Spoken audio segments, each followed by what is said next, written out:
Yo, what's good, fam? This is Dr. Craig Waleed, and you're locked into another powerful episode of the Prison to Promise podcast, where we don't just talk about surviving the system, we talk about outthinking it, outgrowing it, and building something bigger on the other side. You heard? Today's episode has been a long time coming, and trust me, it's worth the wait. I'm sitting down with a brother whose story hits every note on the scale. Pain, perseverance, purpose, and powerful transformation. I'm talking about the good brother David Gaspar, formerly incarcerated, visionary leader, and now CEO of the Bail Project, which is an organization that's literally pulling people out from behind bars and pushing back against a system that profits off our bondage. In this conversation, David takes us there, back to the choices and circumstances that led him into prison, through the grind of incarceration, and into the fire of fighting for his own appeal and winning. Ain't that dope? We get into leadership lessons forged in the yard, the mindset it takes to transform from defendant to decision maker, and how the promises he made to himself in a cell turned into promises he's now keeping to his community, his family, and our people. We talk about freedom behind the gate, what it really means to lead, to serve, to build institutions that don't just reform the system but challenge the logic of caging human beings in the first place. And along the way, David drops life lessons that anybody, whether you've been locked up or just locked into old habits, can use to level up. So go ahead, get settled, turn up the volume, take a breath, and lean in. This is not just an episode. This is a masterclass in resilience, responsibility, and radical hope. Family, welcome to my conversation with David Gaspar, CEO of the Bail Project, right here on the Prison to Promise podcast. Now let's go. David, man, I just want to say thank you for taking the time to meet with me on this platform. I hope you've had a moment maybe to check out some of the other interviews I've done. Yes, sir. Okay, good. So I guess we're in good standing then. Yes. And thank you for the opportunity. I appreciate the invite.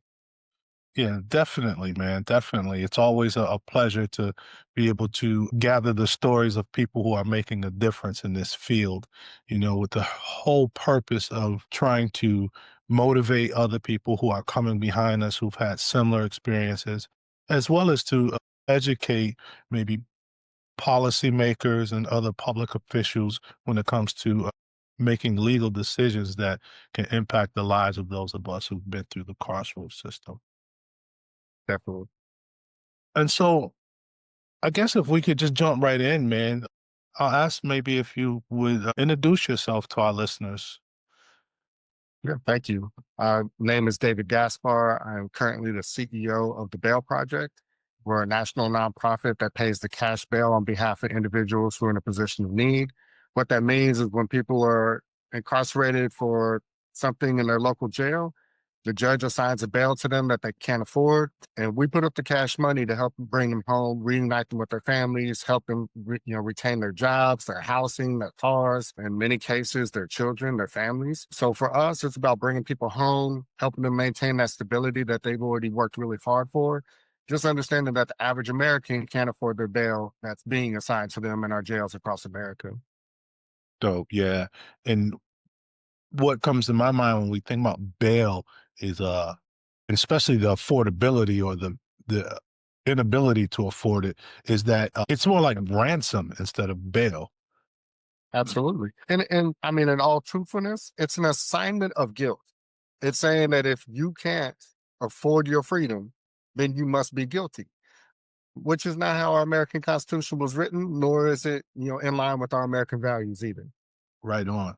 And when you say that, it makes me think about some of the research that I've read in the past that says that people who are out on bail, who go to trial, have a higher chance of either beating their charges or getting a lesser charge versus persons who can't.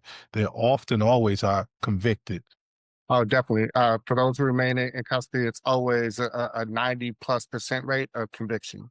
And that's because the majority of people are taking plea bargains just to put an end to it. They're Yeah. like, I just can't stand being in here anymore. My life is unraveling. I'm Mm. losing things. And so they, out of desperation, will make that call. And then you have those who, clients that we serve that we bring home. And what we're finding is that almost 1/3 of the people that we brought home have had their cases completely dismissed. Mm. Not to mention, there's over a 90% of them that even if found guilty,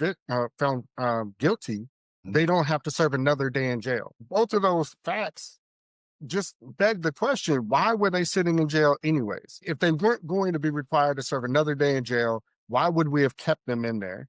Yeah. And if their cases were going to be dismissed completely, then why were they there in the first place? Why were they ever even arrested and booked into jail and wasting taxpayer money as Yeah. well as unraveling their lives for no reason whatsoever?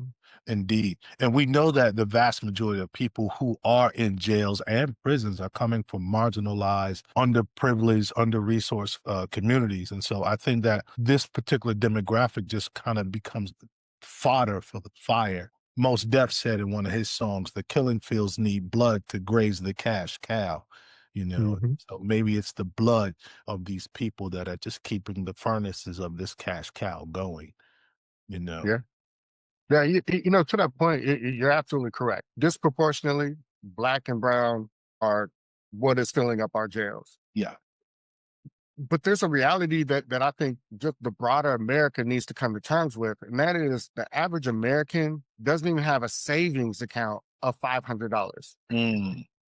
Like the average American doesn't even have enough money to cover an emergency in general. If the car broke down Yeah. or whatever happens, and now what you're doing is you're assigning $1,000, a $5,000, $10,000, sometimes $100,000 bail for Yeah. some of the most like misdemeanor, nonviolent Yeah. offenses, and you're forcing somebody to remain in jail that is only once again causing them to lose footing, to lose stability. And then we wonder why we continue to have this cycle of people struggling, this cycle of people finding themselves in a deeper and deeper hole. Like, even though we see the numbers for what they are today, broader America needs to wake up, because if not, this can impact everybody at all of those marginal social classes that don't even have $500. Absolutely, man. And that leads me to thinking about how, you know, many people, because and I'll use your term, the average American doesn't even realize how devastating pretrial detention is, or how it could be, not just for the person who's locked up, but also for families and communities.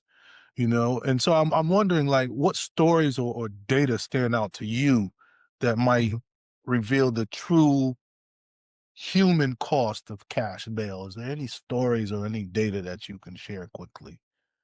Yeah, I mean, I have both.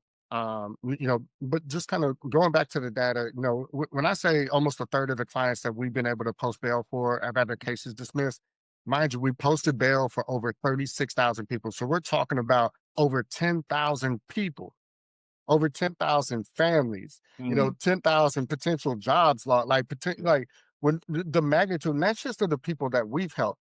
When you like actually just sit down in the moment and say, each and every day, there's over 500,000 people sitting in our county jails across America that are only there because they can't afford their bail. Now, if we just say out of that, potentially 1/3 of them should Yeah. never be there in the first place. Like, how many lives are we just tearing apart with no justification whatsoever? That's one. But then, there's, I was just talking to my team yesterday, and we just learned that in Atlanta, that there is a 42% dismissal rate for those who are being taken into custody. And actually, I want to correct my language there. It is a decision not to indict, meaning they were arrested but never charged. Mm. So they were taken off the streets, out of their lives, Hmm. put into a jail cell, sat there literally for months, Yeah. in some cases over a year, Mm. just to have the state turn around and say, you know what, actually, we're not going to file any charges after all. How does that make sense? You know, but I just, you asked me for a story, and I got this one that's at the top of my mind right now, and I just really want to share it. There was a young woman, single mother, got a traffic violation. Not a traffic violation that warranted her arrest and her incarceration, a traffic violation. She missed her court date. She moved out of the state, forgot all about it. Now she's in a new state. She has a warrant out for her arrest, Mhm. doesn't have any knowledge of it. She gets arrested. They hold her in jail. They transfer her all the way back to the state that she had the traffic violation in. So months have transpired. You know what I'm saying? Her daughter is still out there on the streets, and she's struggling to try to have family member care for her child. Mm. So like her whole life is unraveling, and she's trapped in this system for a traffic violation. Yeah, man. And then we were able to go ahead and post bond for her and be able to get her reconnected with her daughter. But all that for a traffic violation. Is that really how we intended our system to work? To tear apart families, to waste the money, the time, the energy, the resources to do an interstate, transfer for what? Those things people don't understand. They think that those are the outliers. And what I try to remind them is no, those are the more common things that you will see. And those things that you see on the news, those are the outliers. Yes, Those indeed. stories that they intend to fearmonger with and keep you scared and locking your doors and windows, and at the same time losing faith in the people that you live next to, you work with, and you see each and every day at the grocery store. Like that's the average person that we have in our jails, not these violent criminals that we portray in movies and on the news. Right. And my head is inside my head, it's screaming, this is knocking farts. It's like that crazy and backwards. Yeah, that we're incarcerating folks who are not threats on the average Yep. to the average citizen, to the average community, to the average Yep. economy. And my research shows me that a large percentage of the people who we have in these jails and many who end up in prison are also suffering from psychological and emotional challenges that could better be Yes. suited in a therapeutic, trauma-informed environment, but instead they continue to be traumatized, thus exacerbating or making their symptoms worse, which almost guarantees that they'll be back in the system again. You know, Yes. there's no healing there. Yeah. You're 100% correct on that.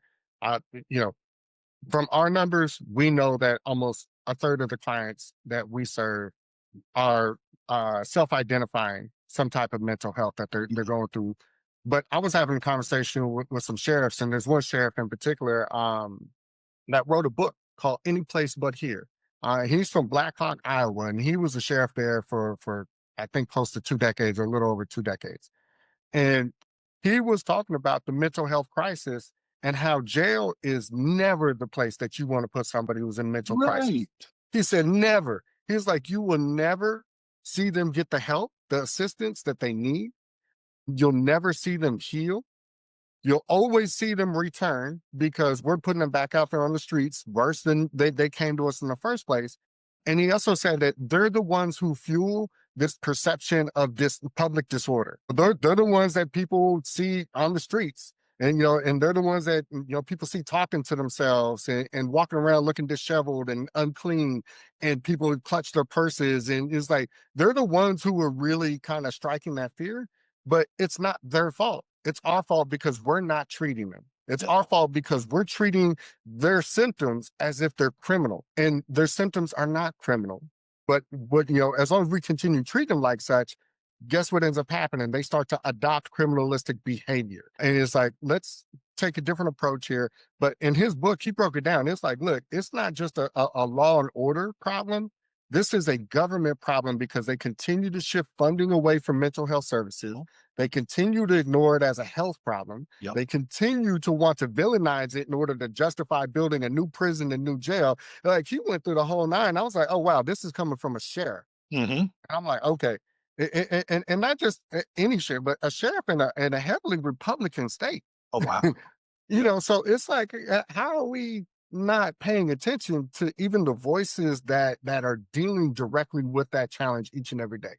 I teach this class on mass communication, and part of my lesson the other day, we were talking about selective listening, insulated listening, Mhm. defensive listening, so people only hear and see what they want to hear and see, Yeah. and the people who are being incarcerated and arrested, their lives are being criminalized.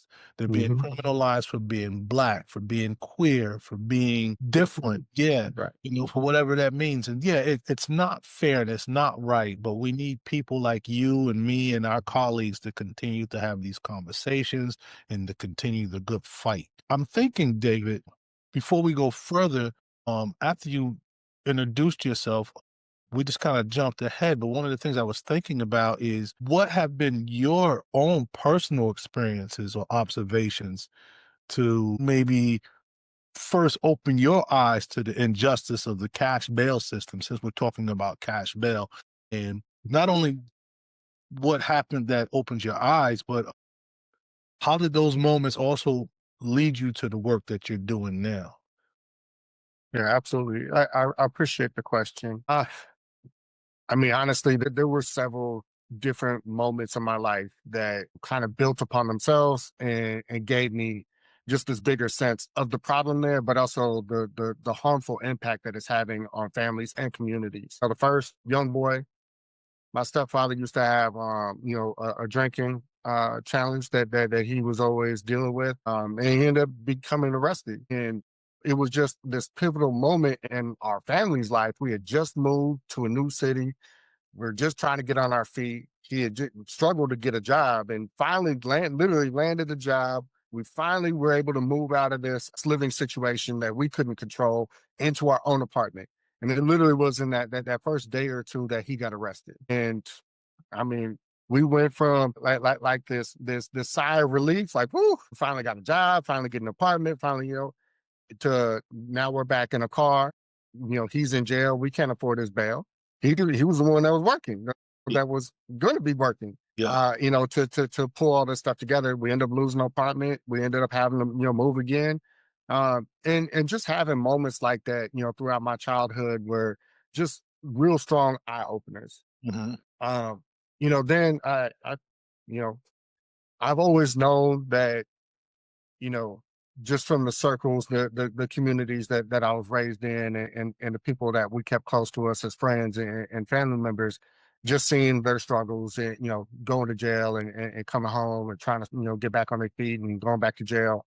Um, and it was at 22 years old, honestly, that I was arrested for the very first time.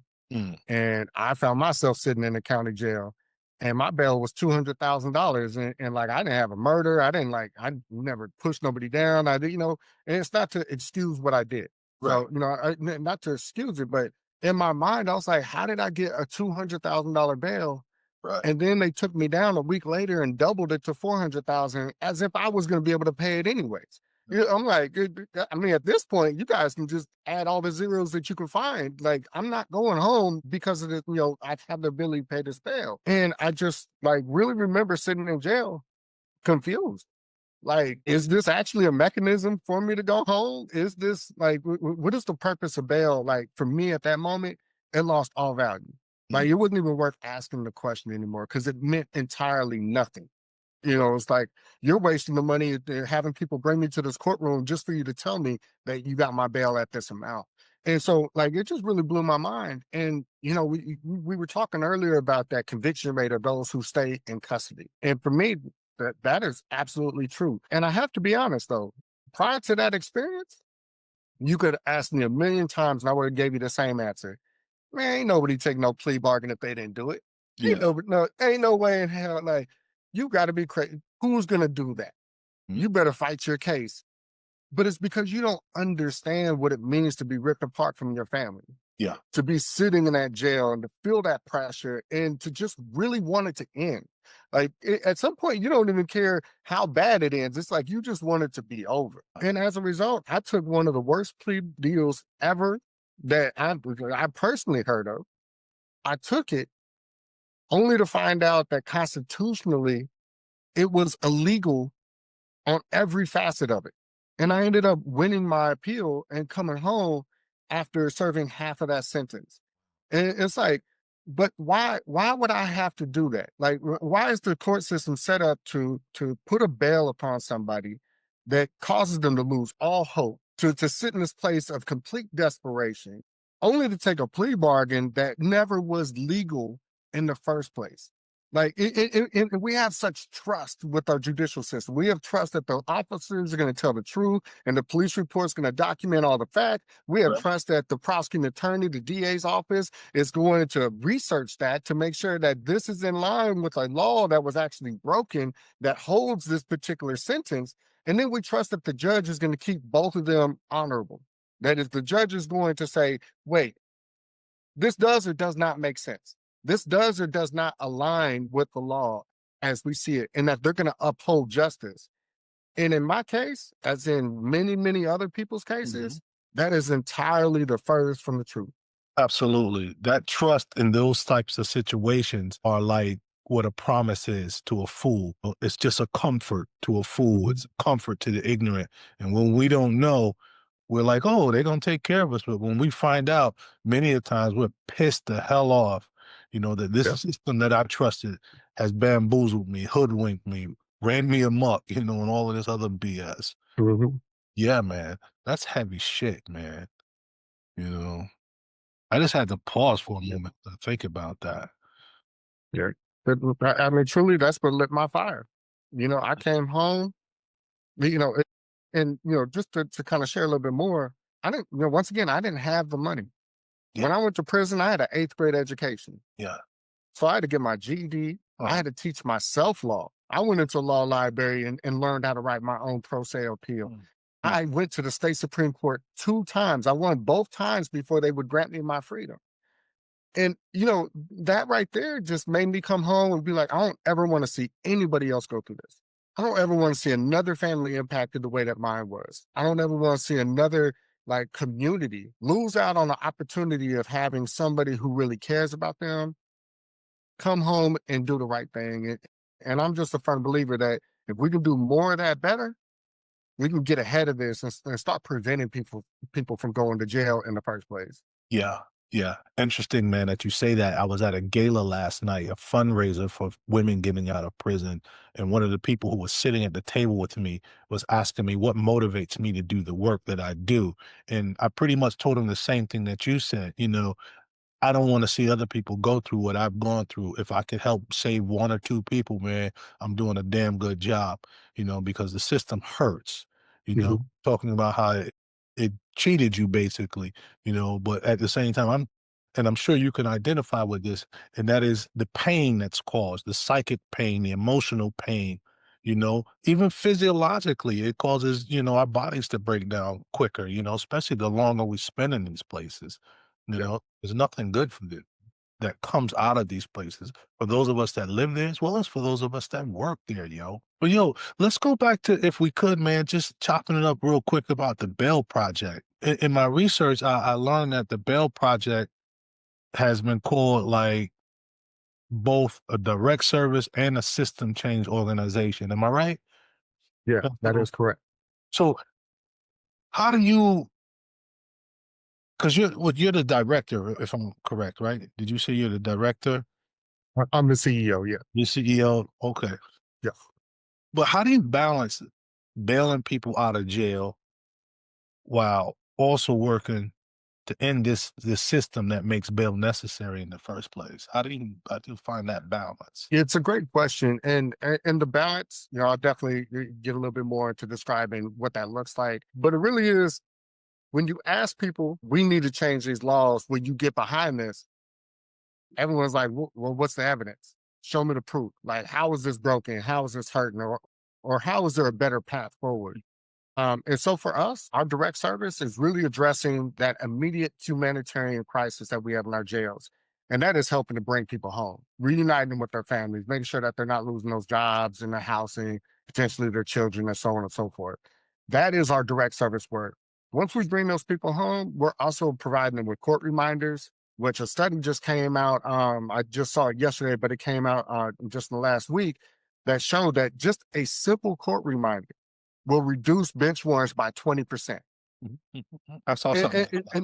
Yeah, and for the average American, this should sound familiar to them. Your dentist is now giving you text reminders. Hey, don't forget about your appointment next week. Your doctor's doing it. It's right. like, But it's common sense, when you process it, that, oh, it's so easy to forget about something, even as important as a doctor's appointment. It's so easy to forget about it. And so especially in by today's society. Absolutely.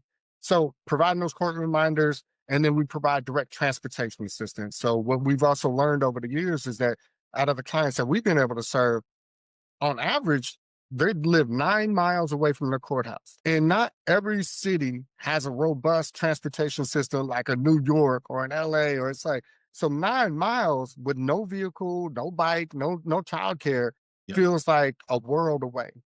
So when we're able to actually send a Lyft driver to their house and get them to court successfully, and then to get them back home, or to get them from work to court and then back to work, that's life changing for people. And so we do that. That's our direct service. That is our promise and our commitment to do for every client that we bail out. Now, what does it look like to be an advocacy organization as well, fighting for new policy change and what have you? It's taking all our evidence. It's saying, no, look, we now know that we've served 40,000 people, and here's what actually effectively helps them get back to court successfully. Here's what helps them effectively get back into the mode of their life and find stability. Here's what effectively, success looks like. And here's, if you put the money here instead of here, you can see greater results for what you're advocating for as a legislator, as a policymaker. And really what it turns into is, you know, on a policy level, telling people, if you want to be tough on crime, then be tough on solutions that work. You know what I'm saying? Like, don't fake the fun. Don't just build a new jail and say, I solved the problem. Did you solve crime by building a new jail? No. Did you solve crime by overpopulating the prison? No.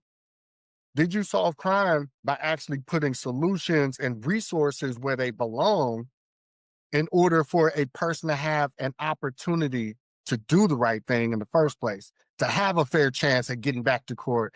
If you're doing that, then I can get behind you and say that you're doing the right thing and you're being tough on crime. Yeah. If not, all you're doing is talking. Lip service. Yep. Yes, sir. That's heavy too, man. And that hits right to the heart of the point, you know?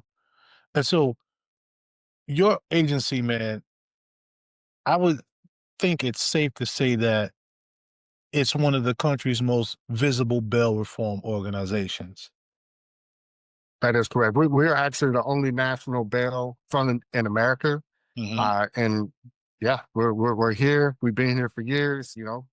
God willing, we won't have to be here much longer. And I say that in the sense that if we can get these laws changed and we can get our communities what they need to be healthy, then the bail project, as well as every other bail fund in America, won't be needed. Wow. If you want me to go away, then let's just give something better to our community so that they can prosper right. I'm with you on that, bro. 100%. Doing this work that you do, are there any lessons you've learned about leadership, public perception, and maintaining hope in this work, especially maintaining hope in leadership? I definitely want to answer that question on a personal level and on a professional. On a personal level, you know, like I said, I went to prison with the 8th grade education. Mhm. I didn't come from stature or promise. First time I was shot, I was 7 years old. Second time I was shot, I was 15. And there's this life environment that didn't program me to believe that I was meant to lead an organization. Like, I didn't grow up believing one day I'm going to be the president of the United States. I'm going to be, chief of police. I'm going to be a firefighter. That just wasn't the world that I grew up in. And so when I came home from prison, even though I had a fire inside of me, Mhm. I still didn't have the confidence that I belonged in this world on this particular state. Yeah. And so, I had to grow into that. Mm. And part of that was just me knowing that I couldn't just lay down and accept the door being closed. It just was part of me saying, you know what, if you care enough about this, there is no room that you don't belong in. But there was a lot of self-talk. There Yeah. was a lot of me reminding myself that, God did two things. One, he kept me alive long enough to be part of this conversation. Mm. So I'm going to be part of this conversation.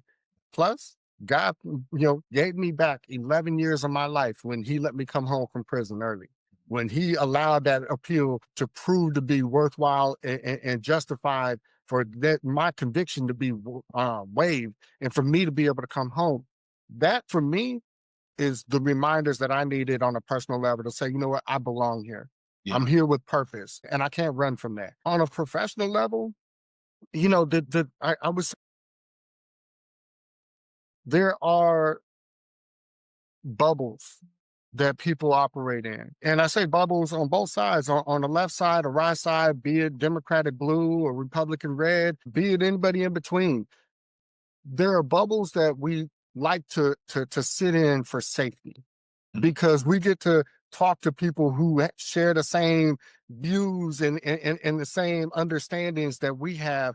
And it makes us feel justified. It makes us like it's almost like this verification of you've arrived. And the more you can get the people in your bubble to nod their heads at you, the more you start to feel that you're doing something. What I learned, and I think I always understood, but what I've learned to navigate on a professional level is you will never accomplish anything great unless you burst your bubble and you go out there and reach into somebody else's and say, hey, can we talk? Hey, can we get on the same page? Can we talk about what it means to say that we both have American values? We both care about our communities. Now let's find what that common ground is and let's start to build from there.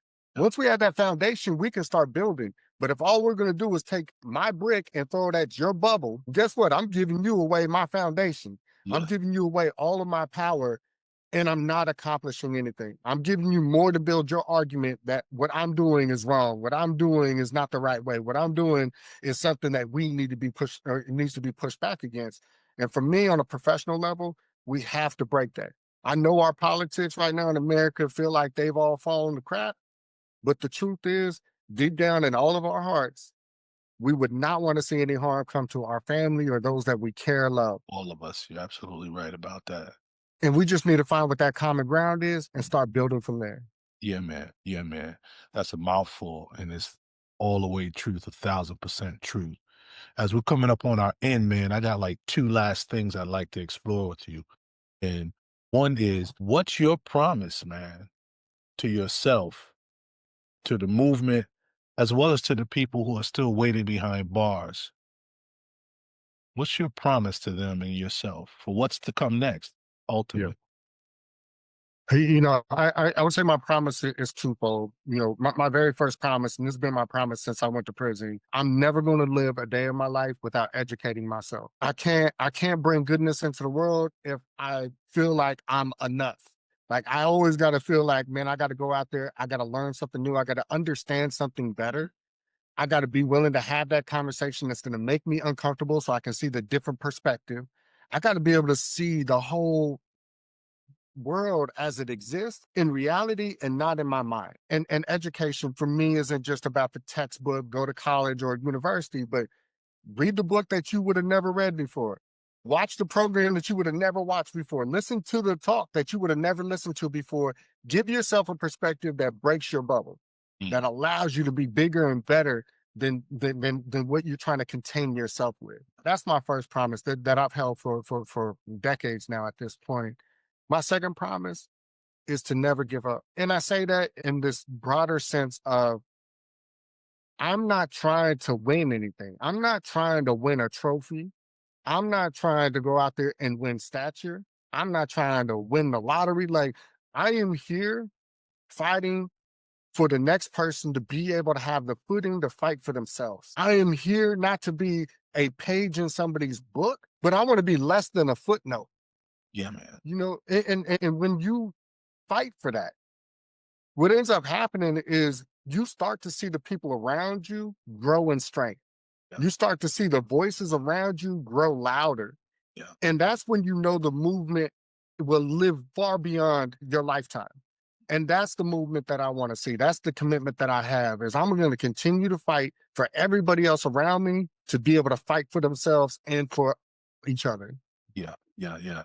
And what comes to my mind, man, when you say that is two things. I think about this saying in one of Bob Marley's songs. He says, emancipate yourself from mental slavery none but ourselves can free our minds. So when you talk about educating yourself, and then as you talk about doing the work, I'm thinking about farming and how farmers plant seeds. And sometimes we don't see the seeds sprout and grow, but other people see them and other people experience them. So you're planting seeds, man.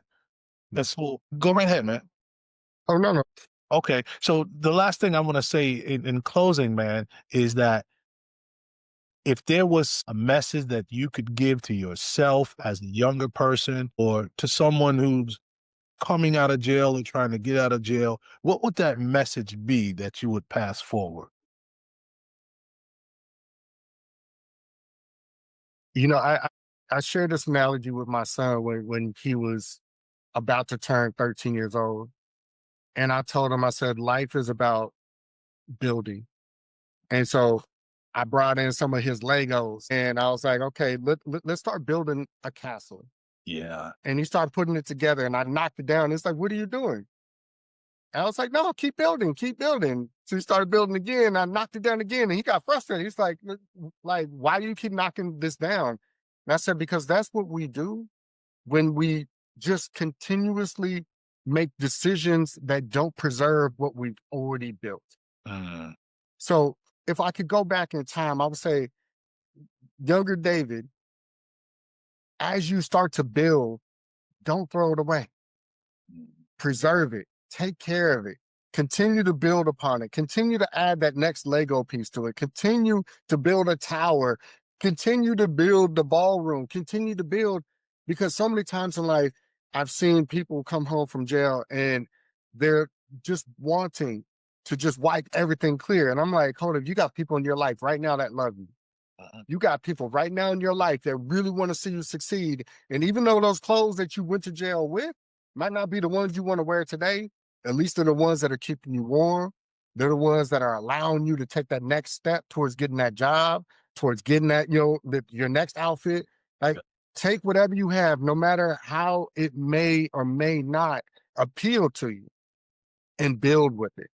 One of the things that I was able to do when I came home, and this is a true story. When I got released from the county jail. I didn't get released from the Department of Corrections. County jail didn't have none of my property, none of my clothes, nothing. So I got released in what people left there. So I had on like a size 46 pants and my waist was like a 28. I had on a big baggy shirt. It was wintertime. But I tell you what, I walked them streets like I was the most proud person in the world. I was like, I didn't care what you put on me. You could have dressed me in a garbage bag and I was still going to be so happy, so proud. And I remember that day. At the end of that day, I said, I'm never going to lose that feeling. I'm never going to be ashamed of my situation because I know what I can build if given the opportunity. Right on. And with that, David, I'm going to call it a wrap. Yeah. I appreciate you for joining me on this platform, and I'll be in touch with you. I appreciate the opportunity. Thank you again. I'm glad we finally had this chance to connect. Likewise, man. And let's look forward to the future. There might be some opportunities for us to collaborate. And if not, I look forward to seeing you at the next gathering, wherever that might be. Yeah, same and same. So I look forward to staying in touch. All right, brother. Thank you so much. Have a great weekend. You as well. Take care. Peace. Bye. Hey, y'all. Thanks for hanging out with me for another episode of the Prison to Promise podcast.